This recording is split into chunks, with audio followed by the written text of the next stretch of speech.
same thing. Welcome to Empower the letter U _crown up. And you can follow us on all social media platforms. Today, we have a special guest that will be speaking with us today on Empower You Crown Up to empower the world. As you guys know, that we believe in empowering minds to live an empowered life.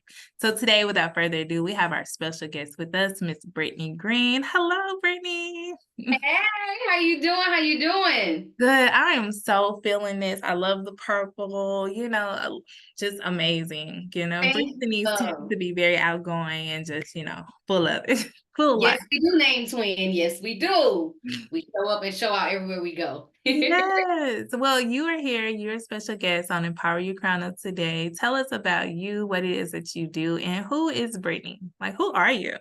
Oh, I love that. Honestly, I'm going to answer that question first. While I am known as the Credit Crusader, and I'll explain more about that, I am stepping into my ethereal goddessry era where everything is sacred, it's fun, it's free, outgoing, outspoken. That is who Brittany is. That is who Brittany is outside of what I do and how I impact. I am the free girl, the butterfly, the ladybug. That's me. That's me. But again, my name is Brittany Greene, CEO and founder of Crown Financials. In the streets, I am known as the Credit Crusader because I help college students graduate with excellent credit. And honestly, it is just exciting and I'm actually super stoked to meet you. When I saw you on the email and I saw your podcast, I said, yes, her name is Brittany. Yes, let's do it. Let's see what she's talking about. Yes, I love that. And so helping college students graduate and have perfect credit, great credit is amazing, especially when you hear the conversations that people don't even talk about credit. You get this money thinking you feel like it's yours. You get this credit card, you're like, oh, swipe, swipe, swipe. And then you're like, I want a house or I want to get these different things. And now I can't because my credit's not good or I owe all this money on student loans. So now what? Because I was following the trend. Everyone said, go to college. Da, da, da. It was so much that was hidden into it. And I'll be honest with you, my journey actually started like that, where I was denied a job because of my credit. And the only reason why I got signed up for credit cards in the first place was because they had those tables that were like sitting in the campus center. They were like, hey, in exchange for signing up for this credit card, we'll give you a shirt, or in my case, a box of pizza. And as a broke college student, what you thinking? Like, shoot, that's free food, and it's not just one slice. Like, if you're offering a box, like, I could do with a box and some money, but the education did not follow. It didn't follow at home or at school. So now, making sure that I reach back and say, hey, I know y'all are just following the same things that we were told. Well, here's how you can have a step up or a leg up as soon as you step out into, across that graduation stage and into the real world. You can have a step up. I love that because knowledge is power, right? And we don't know. And so a lot of times our parents, they didn't know. They were just like, hey, your education, no one can take your education away from you, which is true. But we need that knowledge piece to go with it. Right. And you just reminded me, I'll never forget when I was standing in line at the financial office and at college. And I remember hearing this guy, they were telling him, oh, you need $1,000 before close of business, which would have been like 4 p.m. that day. And he literally just got on the phone and was like, hey, mom, hey, dad, okay, where do I send it? Okay. And I was like, dang, if that was me, I would have been like, I guess I'm sitting out the semester because I don't have anybody that can give me that money. And just, you're just like, what do you do next? And so having that knowledge, so what you are doing is so powerful and it's so amazing. On top of about that. Say it again. I didn't even think about that. Having good credit when you go into college, if you do need to access funds to finish your education, it can be a lot easier if you already do have that.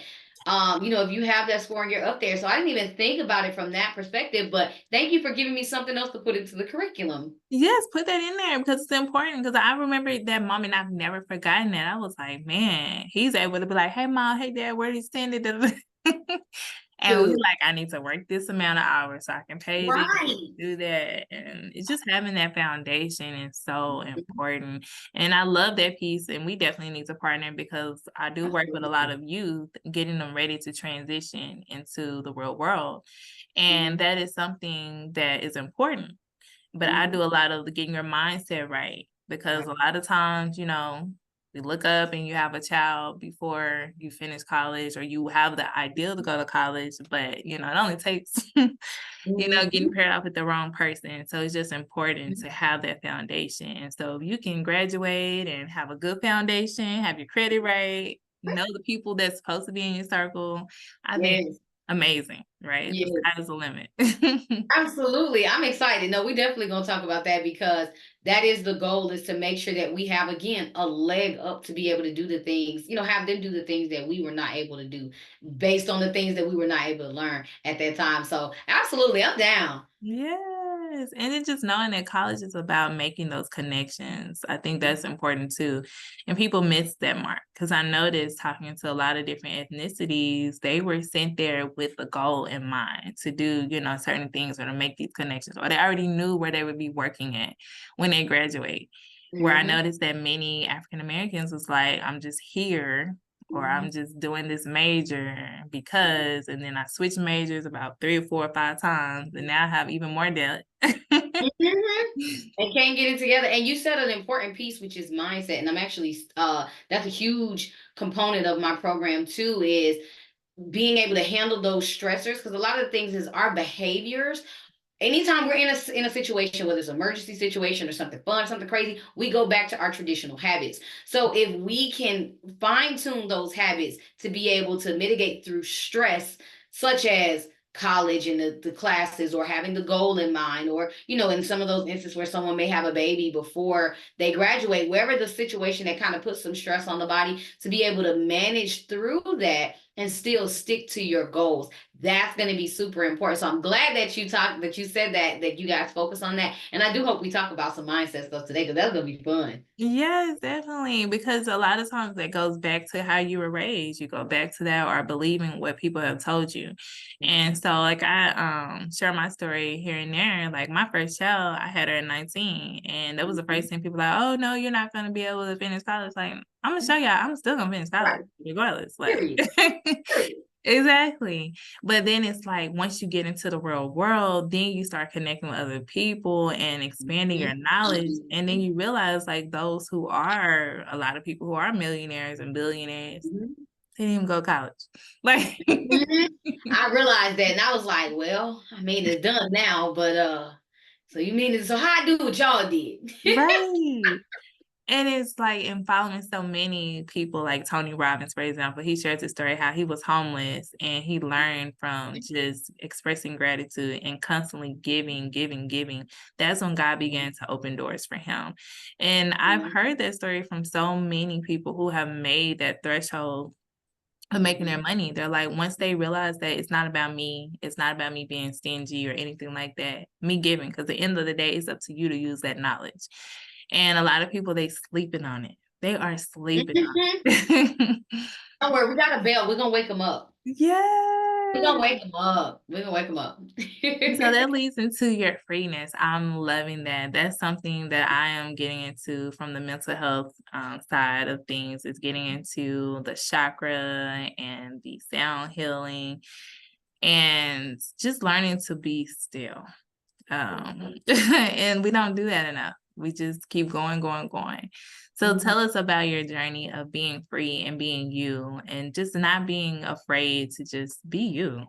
Yeah. So I will say this. As a kid, we followed certain rules from our parents, because of course our parents were in corporate America. So of course everything had to be a certain way. Hair had to be tucked, like, I mean, everything down to a science. Your suits have to be blue, black, white, no pop of color. Like, as you can tell, I am a pop of color. But if you found me, let's say 2016, when I first entered a corporate space, I was natural. So I went natural. I cut all my hair off in 2014. And then by 2016, I had this really pretty fro. Wow. But I worked at a financial firm, which is actually where I got denied it was a promotion that I was going for, and they denied me for that for that particular job because of my credit. But when I first started, I was an assistant, and I would wear these suits and like these tailored fits that just did not look like me. My personality is so bubbly and things like that. I was the only Black girl on the team. Most of the conversations they were having were about Botox. And while I have nothing against Botox, for those who get it, you get it. But I don't need it. So I don't get it. So I can't talk about it. And that was what most of the conversations were about. So you had this Black girl on this all white team who was very reserved to herself. And I was scared to wear my natural hair. So I would wear these wigs.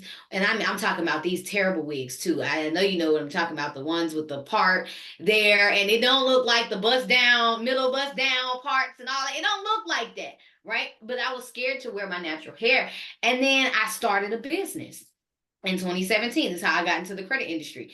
And I realized I was showing up online talking to people in the same corporate manner that I was. And I was like, ew. And I didn't like the people I was working with. Don't get me wrong. I helped them. We had a good time. We had the energy, but it was like I still wasn't able to be myself. And I started like, getting a little more confident. So I started wearing my natural hair to work. I'm talking about Bantu knots with the fro curly in the back.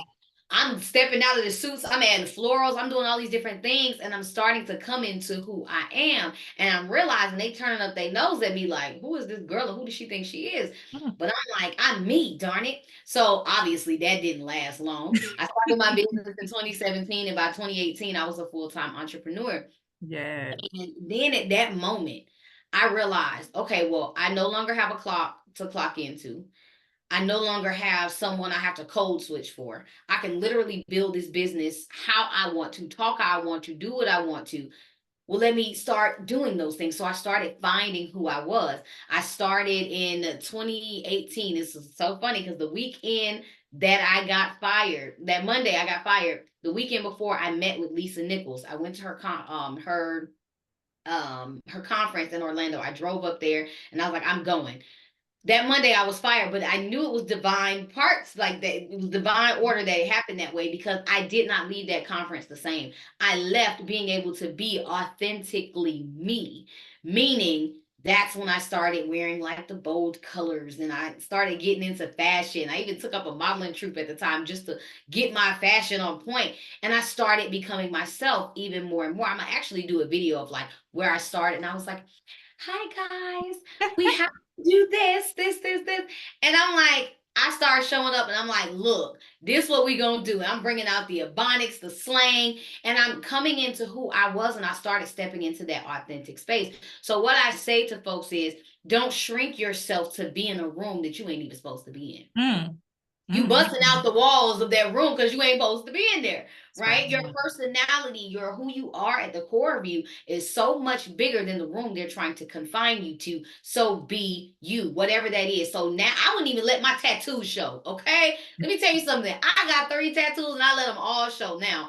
I wear the outfit with the little slants and the arm out, arm cuffs. I ain't playing, but it allowed me to feel okay with being me. So my journey of being free started with realizing, okay, I ain't got a code switch no more. I can literally talk how I want to talk, be how I want to be, act crazy, jump on the countertops, do what I normally do when no one's watching, and get paid to do it. So when you realize that you don't have to shrink, then you start embracing and blooming more and more like who you are supposed to be. And that is how my journey came. So now I just do whatever I want when I want.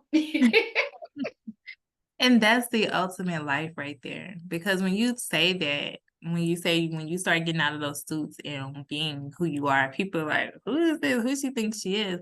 The reality of it is you were always there. It was just covered up. And so now that you are walking free, now that you are you and you're not walking on eggshells, you're free. And at the end of the day, that's what we all desire, is to live in a world where we are free. So as we get ready to come to a close, tell us, what would you say? Do you have like a favorite quote, a favorite scripture, or something that you live by, or somebody that you look up to that just keeps you going and gives you that extra push day in and day out? Yeah. My favorite quote is actually one that we kind of came up with a little bit. It was, and I don't know if it was something, so but we have not been able to figure out who it was for. But you know the saying, like, if life gives you lemon, make lemonade. So we say, if life gives you lemon, make chocolate cake and let the world wonder how you did it. I love To that. the world, it may look complicated, but it's just a lemon cake with some chocolate frosting. Like, it's just that. Like, meaning it doesn't matter the condition, right? The condition that you're in. Your freedom and everything of who you are is not bound by a certain dollar amount, right? It's Mhm. all based on you being able to take the conditions that you've been given and cultivate and create a different perception or a different reality than what folks would expect you to do. Folks are going to expect you to make lemonade out of lemons. Mm. That's what they're going to expect. They're going to expect you to plant a lemon tree, but no one's going to expect you to make a chocolate cake. So just step out, do the thing that scares you, no matter the condition. You are, you find your freedom, you stand in your ultimate freedom and where you're looking to go by being in a condition and being you. Yes, I And love the that. world wonder how it works. Yes, and it just really comes down to being confident in knowing who you are and whose you are. And it's important for us to make it to the next level, because if you're steady living your life trying to be somebody else or fit into this box that you're not supposed to be in it to begin with, you're never Mhm. going to be happy. And so really it's about digging deep to define what is your true worth and what makes you happy. And once you find it, soar. Sure. That's right. That is right. So how can our audience connect with you and, work with you? Absolutely. So you guys can find me on Instagram at I am Brittany Greene. So it's I am BRITTANYGREENE. Don't forget that E because it is green E. It's green, but it's spelled like greenie. And you guys can find me on Instagram. You'll see all of my links to get to my website to be able to see the impact that we're holding with the college students. And just of course catch those gems that I'm dropping on Instagram on a daily when it comes down to credit and mindset. Oh, I love that. I love that. Well, Brittany, I'm so excited to have you as our guest today on Empower You Crown Up. And make sure those who are listening go and follow Brittany at I am Brittany Greene. And don't forget that E on the end.